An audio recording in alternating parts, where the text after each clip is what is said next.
Hi everyone, I'm Ned Augenblick. This is another theory talk, good or bad, just to set your expectations. There's no use of the word media or persuasion in this talk. It's just communication. So hopefully everyone's okay with that. So I'll talk about the motivation for the topic that we're interested in. It's a theory talk, so I'll talk about the model setup, the results, some extensions, and then I'll conclude.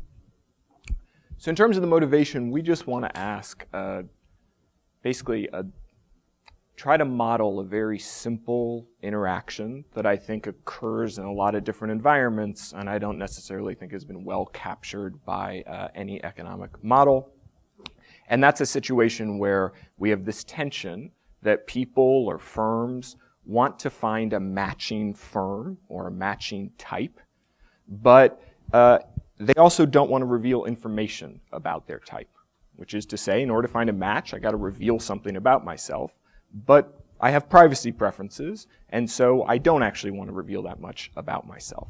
So one example is in terms of business. So you can think about things like mergers or joint ventures, venture capitalists trying to find another firm, and the basic idea is I need to reveal information to you as another firm to figure out if we're going to be a good match or not. But in doing so, if it turns out that we're not a good match, I'm very worried about doing that because it turns out that that information might be used against me in the future. In terms of something like political beliefs, you can imagine a situation where I want to find people that have very similar political beliefs to me. But again, I'm worried about potentially revealing those beliefs if they're sensitive. So for example, if we have political dissidents, they might be very nervous about revealing those beliefs around people, even though they need to find other people with those beliefs to mobilize. And then finally, the situation that, of course, is the one that got us thinking about this, are social situations, which are situations where you want to find people to date or to be friends with that have similar beliefs to you, or, for example, have similar sexual preferences to you. But you're nervous about revealing those things, just, let's say, out of embarrassment. So essentially, this is all the model is going to be. It's going to be very simple. I'm just going to try to model a situation where we're going to have agents of different types. I'm going to give them some ability to communicate things about their type. They're going to have a preference to match, but they're also going to have a fear of revealing information or penalty for revealing information about their type. And then we're going to focus not with a mechanism designer, but on what happens endogenously in equilibrium.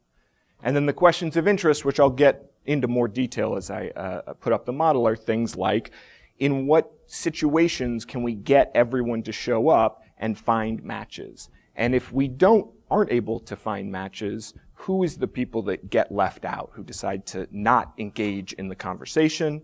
And then, like I said, I want to know what type of communication occurs in equilibrium, what information is revealed in what order, and then I want to know how much this communication can solve these contracting frictions. Okay, and then I'll note, I think obviously, we know that asymmetric information leads to frictions. That's not a terrible surprise. I think for a few reasons this problem might not be well captured by current models with asymmetric information.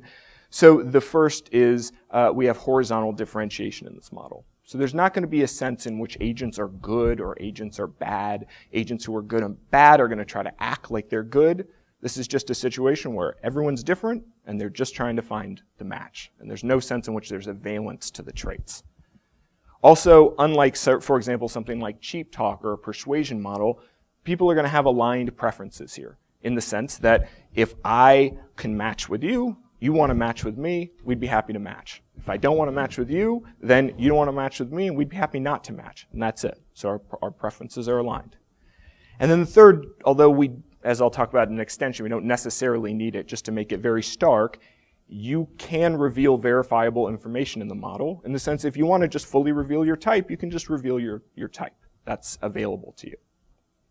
And I'll just briefly note there's a lot of literature. I'm not going to spend a huge amount of time on it.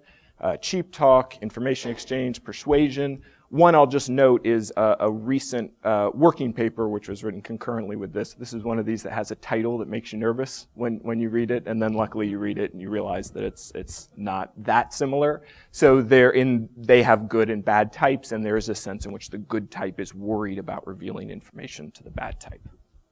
Okay, so let's talk about the model setup. Like I said, there's going to be 4 things that I'm going to talk about. First, I'm just going to define a type space. So I'm just going to have agents who have certain types. Then I'm going to, if I can remember, I'm going to discuss how agents can communicate. So I'm going to give them some communication technology. Then I'm going to talk about their preferences. I'm just going to have them want to match with people who are similar types, and I'm going to have them be nervous about revealing information. It's that last part that we're going to go into more detail about. Okay, so we're going to have two agents, a sender and a receiver. So the way that we're going to set up types is you could think if I'm doing horizontal types, I could just put them on a line or something. But I want to have different types of information. I want to be able to talk about rare types of information or sensitive types of information. So in order to do that, what I'm going to do is an agent's type is going to be an n-length vector of binary traits, just ones and zeros. So for example, my type might be 11001 if there are 5 traits. It's very easy to extend it to non-binary traits, but it doesn't do anything, so we just kept it at binary. So what that means is that trait J here is this omega I, is player I's jth trait, and it's just either a 0 or a 1. Now one of the important parameters in the model is going to be this rho J. That's the probability that the trait is a 1. So 1 is always the most common trait. And rho, as rho goes up, it means that it's more and more common. So that's going to be one important parameter here. And then something we'll talk about later is that here traits are going to be independently realized, meaning that if I'm a 1 on trait 1, it doesn't necessarily mean anything about what I am on trait 2. Okay, so next I need to talk about how agents are going to communicate. So what we're going to have is a sender who's going to send some verifiable information about traits through messages. And so a message is going to look like this. It's going to be an n vector of either null, 1, or 0. So for example, if I send the message as a sender, null, null, 1, null, 0, what I'm saying to you is my third trait is a 1, my fifth trait is a 0, and I'm not going to tell you anything else about my traits. And verifiable here means that it has to be that my third trait actually is 1 and my fifth trait actually is 0 if I send this message. But I can also send a lot of indirect information here, which is if the only types of people who send this message are people who have a 1 on trait 1, then the receiver is going to appropriately conclude, oh, well, you sent me this verifiable information, but you also sent me this indirect information that you're a 1 on trait 1. And that's going to depend on who sends what messages in equilibrium. Okay, now when we originally did this model, we had the receiver, in some sense we had more free-form conversation. We had the receiver just reply back with a similar message. It turns out in equilibrium it doesn't really matter that much. It's much more straightforward and transparent. So the receiver is basically just going to be mechanical here. And that's what's going to end up if we allow the receiver to not be mechanical, which is they're just going to choose to either continue communication, which is send me another message. They're going to choose to match, which is, okay, I think we're the same type, I want to match. Or leave, which is we're not the same type, I'm going to exit this conversation.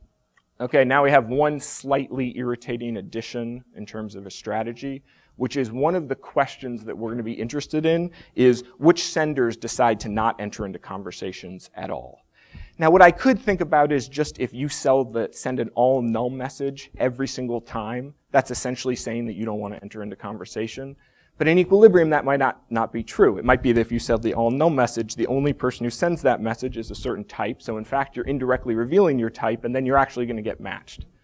So I'm just going to add a new message called not attend, which just ends the conversation.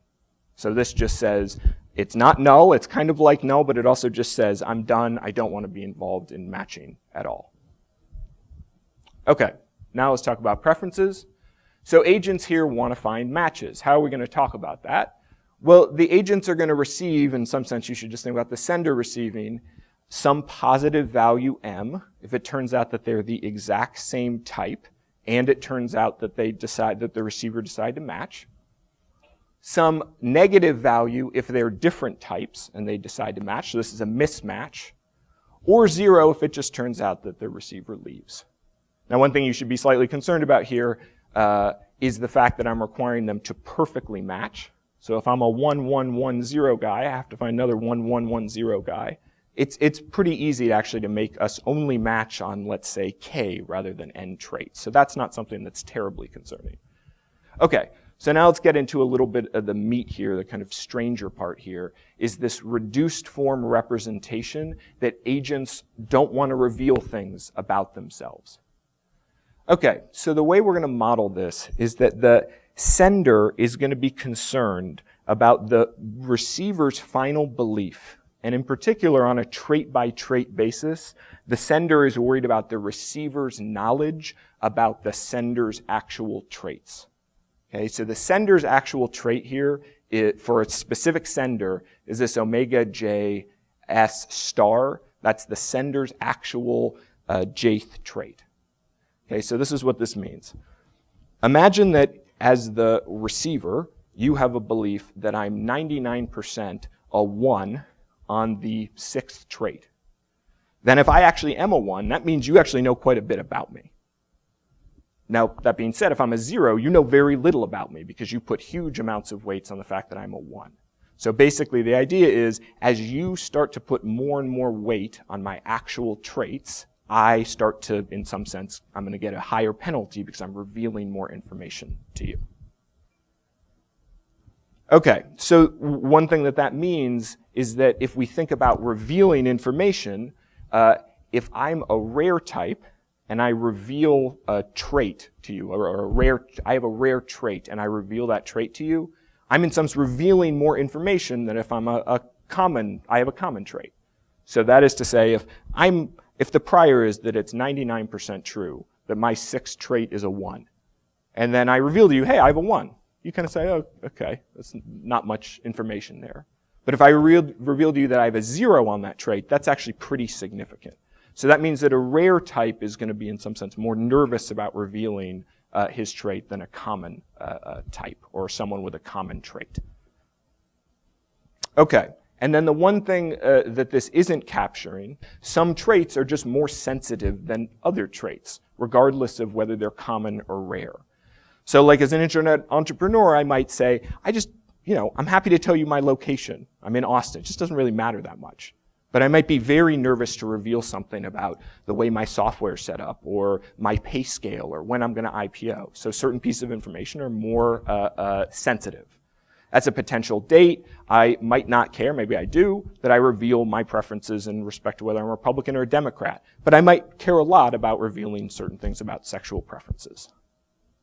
So then in order to get the information penalty that the sender is going to suffer, which are the sender's preferences, what we're going to do is on a trait-by-trait basis, we're going to multiply the information value times the amount of information that you've revealed about that trait.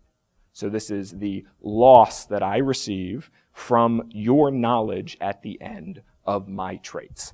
And then in order to get the privacy loss, I'm just going to sum those up. And then the preferences are just going to be the match value minus this. Okay, so then just to be clear in terms of the main parameters in the model, we're going to have these, this vector, and for each trait, we're going to have this row parameter. That's how common the 1 is.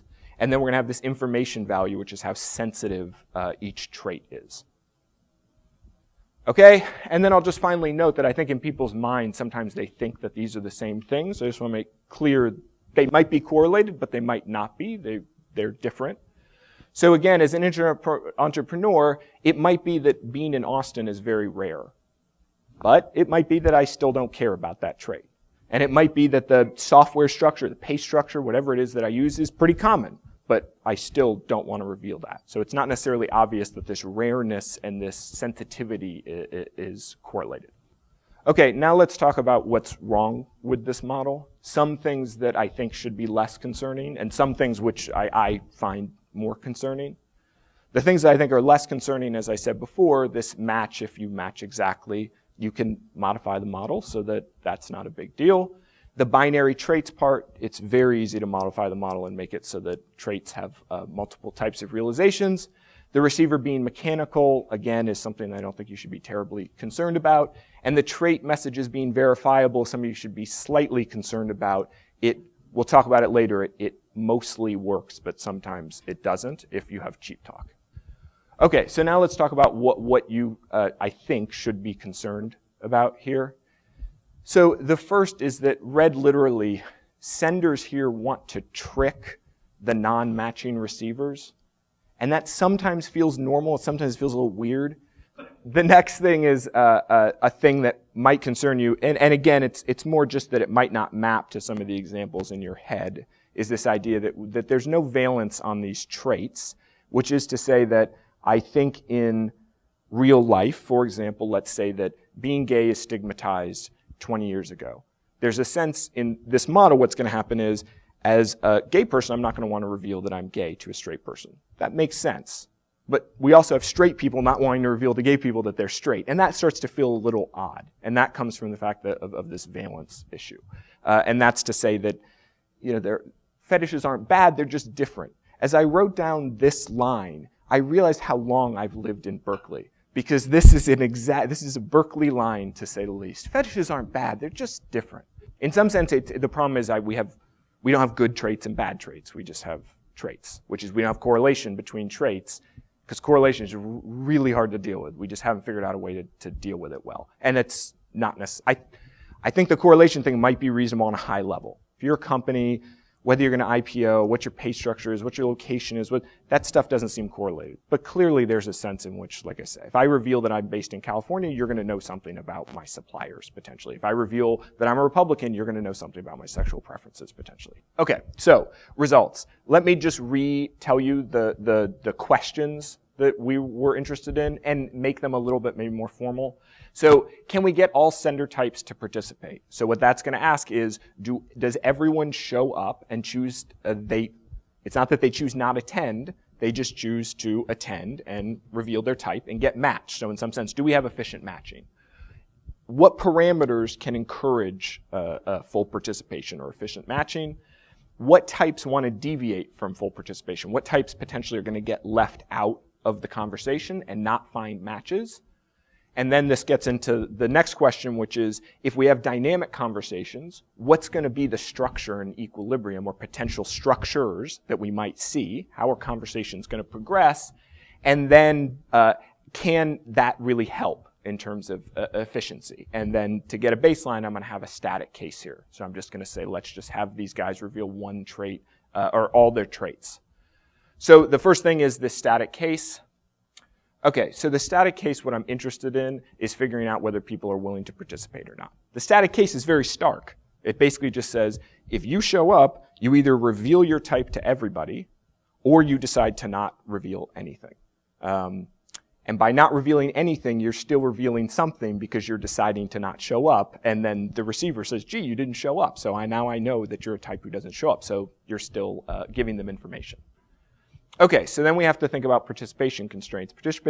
Participation constraints are a little hard because they're endogenous. So if you're a type and you're thinking about whether you should attend or not, what you're basically saying is, well, if I attend, the good news is I might match with someone, and there's a certain probability that that's going to happen, which is the probability that my type, the receiver, is my type.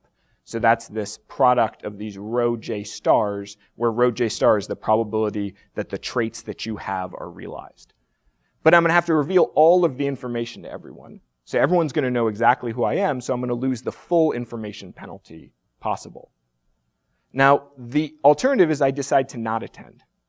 If I don't attend, well, that's going to depend on the equilibrium, because there might be, if I'm the only person that's not attending, then actually I am revealing my type. So I have to be a set of people who don't attend, and then people are going to conclude that I'm one of those people.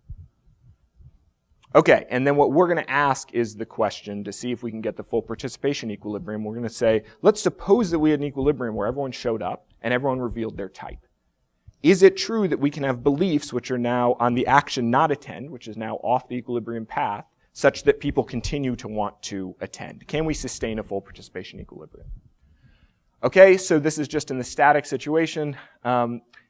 Remember, our main parameters are this v and rho. So what this says is there's some, for any v, vector v, and any vector rho, there's some m star such that as long as m, which is this matching benefit, is greater than or equal to m star, then we can get full participation, which is just to say, if matching's really valuable, everyone will show up and match. Okay, so we know we have this m star, As M star goes up, it means it's harder to get everyone to show up to the conversation.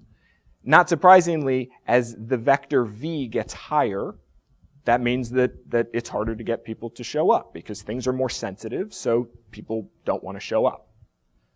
Also, as rho goes up, it's harder to sustain full participation. That one might not be fully obvious. The reason is because of this, which is the last one. It's the rarest type who is most likely to back out of conversation, and as you make the rarest type rarer, they become less willing to participate in conversation.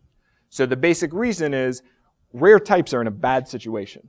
First of all, there aren't that many of them out there. So they say, if I'm going to show up, I have a really unlikely chance of finding someone who I match with. Second of all, I'm rare, so when I reveal my type, I'm revealing a huge amount of information about who I am that someone didn't know before. And so that means that they're the ones who are most reluctant to be involved. Does that make sense to everyone? Okay, so just in terms of an example, let's say I had 2 traits, I have some rows, we have some values. For these, it just turns out that M star is some number, it's 8. And so as long as M is greater than 8, then there's an equilibrium in which all players attend. Here are the beliefs on the off-path decision of not attending that sustain that equilibrium. Here are the payoffs, and everyone attends, and that's great. However, if M is less than 8, then we can't get everyone to show up. So then what happens? Well, there's an equilibrium in which 2 types don't attend. Remember, we can't have an equilibrium in which 1 type doesn't attend, because then everyone would know that that was the type that doesn't attend, and so they'd be revealing all their information. They wouldn't match. So we have these 2 guys who decide to not attend, and they're shielding some information about themselves in combining and not attending. And so what we call this is that the realization here on trait 1 of 0, no one shows up with that realization. And so that's what we're going to call like a taboo realization. It's just something where basically in conversation, no one discusses it. It's assumed that no one shows up who has a taboo trait. And then those guys never find matches. Okay? And so the reason I showed you the static version is to show you this taboo thing, which also transfers to the dynamic case. It's just simpler here. But also to show you what in some sense is the worst case. With the static case, it's the hardest to get people to show up and match. Why? Because I'm forcing them to reveal their type to everyone.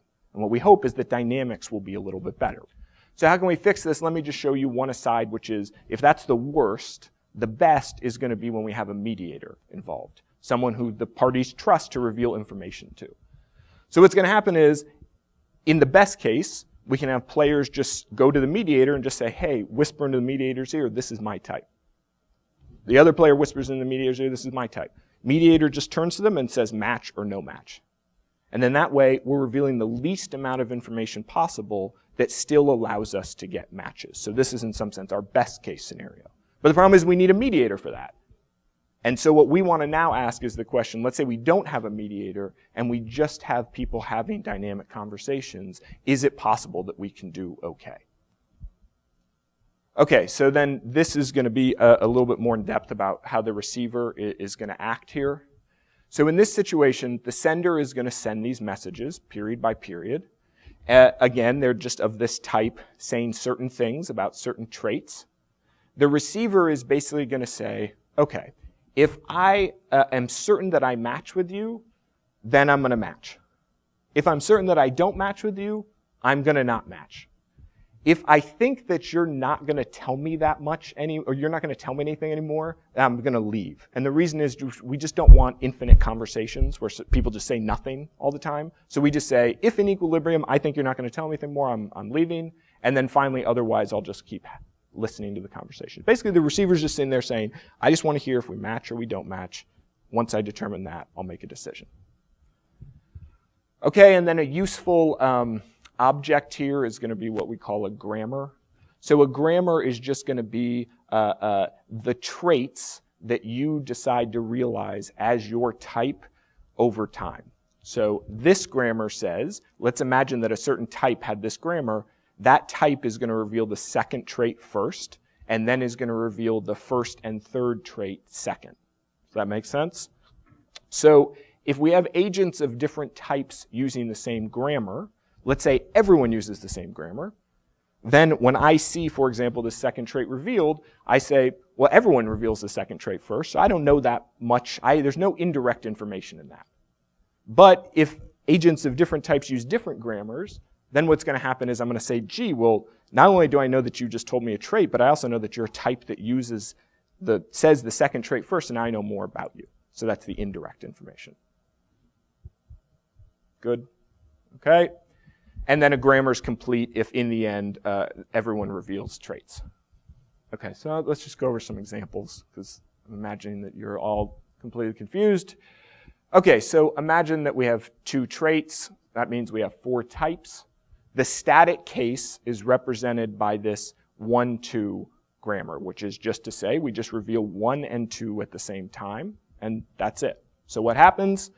The receiver just knows the receiver knows the sender's type immediately. What's another type of equilibrium behavior? Imagine that every single person says trait 1 first and then trait second after that. Okay, so what's going to happen? Well, after the first stage, the receiver is going to know the first trait with certainty. If he doesn't match, he's going to leave. If he does match, he's going to stay. And then what's going to happen is that in the second stage, the receiver is then going to learn the trait. Similarly, we could go 2 and then 1. One thing just to note, and this foreshadows what's going to happen in terms of the dynamic game, is this idea that every sender type is going to prefer to say 1 then 2 to saying 1 and 2 together. They're also going to prefer to say 2 then 1 to 1 and 2 together, even though there's not necessarily an ordering between these two, although we'll talk about that later. What's the reason? Well, it's the whole benefit, in some sense, of dynamic conversations is you get to dynamically screen out the bad receivers, the receivers who you don't match with. So essentially what happens is, by revealing the first trait first, the guys who I don't match with leave, and then they don't learn anything about my second trait. And that's good for me because I'm not revealing as much information to them. And what that might tell you is that these equilibria, the one with 1, 2, at the same time might be something that we think we can get rid of because everyone prefers to not use that conversation type. Okay, and then just to show you some examples of indirect information, we can have situations where these types use 1, 2 and these types use 2, 1. This is actually fully revealing as well. So essentially what happens is, imagine I'm a receiver and I receive a message that trait 1 is 1. And I say, okay, well, your trait 1 is 1. So I know you're one of these guys, but I also know that you told me your first trait first, so then I know that you must be this guy. So that's a situation where I'm saying explicitly one trait and then indirectly showing you another trait. Okay, you can also make it weirder where some people get revealed and some people don't. I mean, essentially I can assign grammars to every single person and get some direct information and some indirect information. Okay, so now that's the question is, what's possible in equilibrium? Well, it turns out that pretty much anything is possible in equilibrium. And that is to say that as long as m is high enough, I can just assign to everyone the same or a complete grammar, whatever it is, and those guys will go along with it in equilibrium. Why did they go along with it? Because they think if I deviate from this, then I'm not going to find my match because the receiver is going to believe that we don't match. And so I'm willing to do it because m is so high. Does that make sense to everyone? So in some sense, this is saying everything can happen. Now, the problem with this is this idea that we talked about before. Didn't we have some conversations that appeared to be dominated for all sender types, which is, for example, this conversation where I reveal everything. We know that that probably won't happen because all the sender types would say, gee, we all don't want this. Let's jointly deviate and do another type of conversation. So what we're now going to do is try to refine this set and see if we can get a smaller set of what might happen in equilibrium. But first, we have to do something which is irritating, which is we have to get rid of one type of behavior which is very clever in some sense of the senders and shows, in some sense, how our model is a little bit flawed in something that we don't take care of. So they do something very clever that exploits our model, but in a completely unreasonable way. So let's imagine that we have 4 traits and 16 types. And it turns out that the types separate in this way, so that these guys reveal trait 1, these guys reveal trait 2, these guys reveal trait 3, these guys reveal trait 4 first. It's kind of an odd behavior. But in fact, it turns out to be brilliant in terms of our payoff structure. And the reason why is because imagine that you receive the message that W1 equals 0, and you're a receiver. You say to yourself, gee, well now what I know is that I saw a first trait, so I know it's got to be these guys. And it was a 0, so I know it's got to be one of these 2 guys. So what I know is that it's only one of 2 types. So there's going to be great dynamic screening here, because essentially the sender is being able to say, look, I'm only one of these 2 types, so a lot of people are going to leave the conversation. That's great. But the people who leave the conversation, while they're going to know a lot about my type, they're not going to know that much about my traits, which is to say that these are selected very clearly so that on the second trait, this is a 0 and this is a 1. On the third trait, this is a 1, this is a 0, this is a 0, this is a 1. So those guys leave and they say, gee, I know a lot about your type, but you're not penalized for that. The only thing you're penalized for is traits. And I don't actually know anything really about your second, third, and fourth trait. So in some sense, this exploits the fact that we're penalizing not based on type, but based on trait. So we just want to get rid of that behavior. I mean, it's neat, I think, mathematically. I also think it's completely non-realistic in any way. So what we're going to do is just have a refinement that just gets rid of it. All it does is it just says, we're essentially going to loosely say that the receiver has to believe that the uncertain traits are still independent, because essentially what these guys are doing is exploiting the fact that the traits are very correlated now, but on each trait-by-trait basis, they don't know anything. Does that make sense to everyone? So we're just going to get rid of that behavior. That's the point of this. And just as a note, this keeps all the behavior that I've talked about previously to this. So there's still a lot of rich screening or signaling that can go on. This just happens to get rid of this one type of irritating thing. Okay, so now we have a ton of equilibria. What are we going to do? Can we get rid of some equilibria, like the one where they all say the same thing at once? And it turns out that we can. We're going to be hurt if sender types have different preferences over grammars, which is to say we're going to have issues if some guys prefer 1 then 2, some guys prefer 2 then 1, then we can't really get rid of one of those equilibria. And what you might think is that, in fact, people are going to have very different preferences over these things. Why? Because they all agree that they don't want to, they want to reveal low-value traits first. So they all agree with that. But the problem is that they want to reveal their common traits rather than their rare traits, at least for this period, because a rare trait is very costly to reveal. Everyone see that? So then the problem is what we might think is rare guys on trait 1 want to reveal trait 1 second. Rare guys on trait 2 want to reveal trait 2 second. That's going to cause people to have different beliefs, which is going to cause us to have different preferences over grammars, which has caused us to basically not be able to say anything about what's going to happen in conversation. Everyone follow that? Okay. So, as it turns out, that conjecture is not correct. So, there is a cost of revealing a rare trait today, and that's that you're revealing a lot of information about that trait that you have. But there's also a benefit. And the benefit is that I'm getting rid of more people in the future that I'm going to reveal traits to. So if I come to you and say, look, on trait 1, I'm a 0, and that's super rare. That sucks for me because you've learned a lot about my trait 1, but now I've gotten rid of a ton of people who aren't going to learn anything about my future traits. And so that's going to, as it turns out, balance so that we can make this proposition, which is all senders prefer an equilibrium in which traits are revealed one by one in increasing order of their information value. So this is kind of interesting. What it says, we had all these things that could happen, and now it turns out that we actually figure out that there's one thing that's going to happen in conversation. It's that no one is going to ever reveal indirect information. They're only revealing direct information. They're doing it one trait at a time, and they're doing it in increasing order of sensitivity. And essentially the idea is, I don't really like to reveal more than one trait at a time directly, for the reason that we talked about before. If I can split it up, then I can get rid of some guys before I reveal the next trait. For the same reason, I don't want to reveal any information indirectly. Because in revealing information indirectly, I'm revealing information to people that I'd rather just not reveal to them and reveal to them once I get rid of some more people.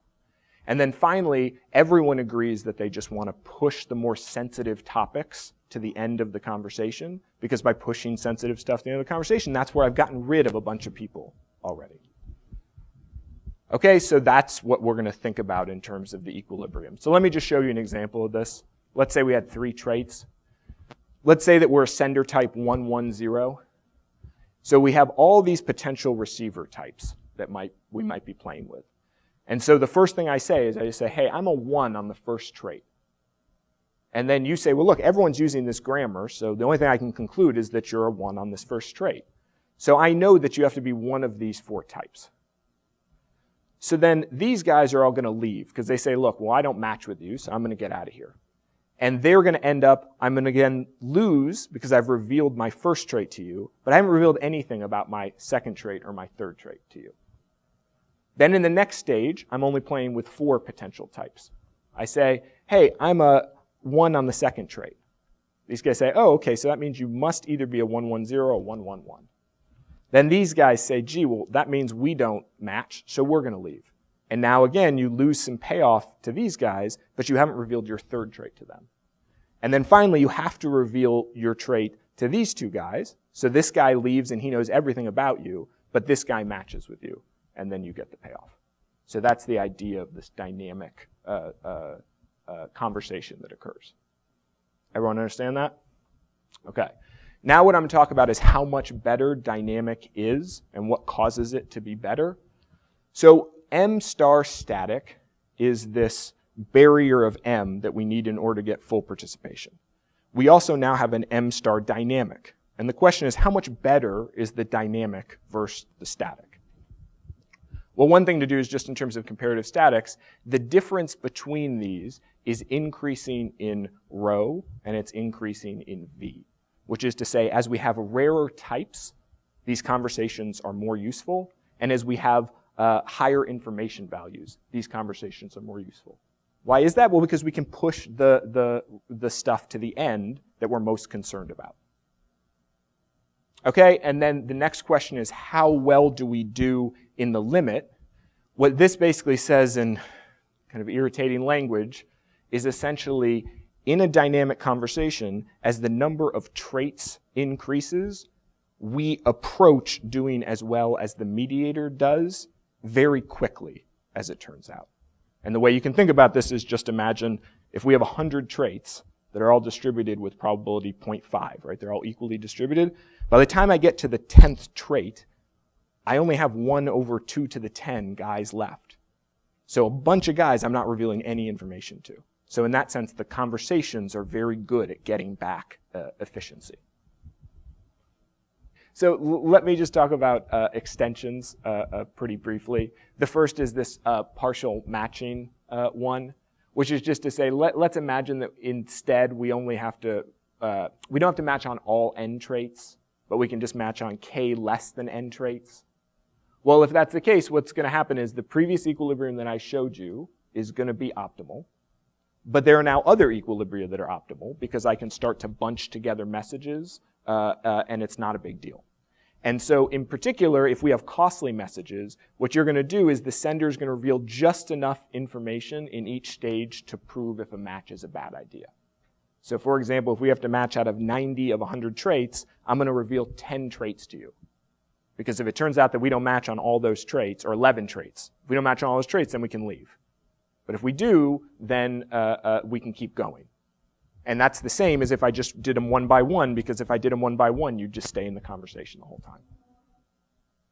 Okay, costly messages. So the costly messages just creates, a hard math problem where basically you just start to bundle messages together. So essentially you have to just start to think about, well, in this stage, rather than saying one message, I'm going to start to say 2 messages instead of 1 message, and it just becomes complicated in a way that doesn't give much insight other than what I just said to you. Cheap talk. So what's going to happen in cheap talk?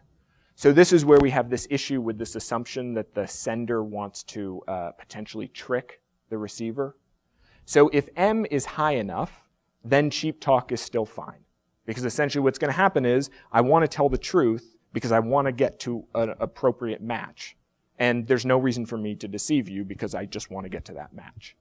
But if we have a situation where we have these traits where some guys don't attend, then what's going to happen is those guys are just going to show up, attend, lie about who they are, and then they're going to be able to trick the receiver into thinking that they're not who they are, which is good for them, and then they can always just back out of conversations. Okay, the different information penalties, this one I'm a little more concerned about. So if you remember, this is again the idea that we have this linear functional form in the sense that it's Vj minus the posterior, not a function of the posterior. In some sense, we need it to be, that's linear. We don't need it to be perfectly linear, but we need to be close to linear, because as it becomes more and more concave, what happens is people start to want to reveal common realizations or rare realizations first. And then what happens is that breaks the fact that everyone agrees on the conversation, and then you start to be able to say a lot less. Okay, I talked about this idea 2 conversation. It's pretty easy. That's just the idea that the receiver and sender have the exact same vocabulary. I talked about the idea of rather than having binary, we just have a situation where we have lots of different types of realizations. Okay, so I'll just conclude. It's basically about privacy and how it can prevent contracting. And then the idea is basically to think about what happens endogenously in equilibrium when we have guys with these preferences where they want to match, but they're nervous about revealing information. We do the static case to just show the extreme example. What's true there and also true in the dynamic case is the idea that it's harder to get everyone to participate when we have these rare traits and when we have traits that are more sensitive, not surprisingly, that we can do much better than the static case if we have dynamic conversations where what we do is we just slowly reveal traits, get rid of people. Interestingly, everyone agrees on the same structure of the conversation, so we don't reveal any indirect information in doing that, at least given the functional form that I showed you. And then it's this idea that the dynamic one actually does really well, at least as the number of traits gets higher and higher. And that's it. Thank you.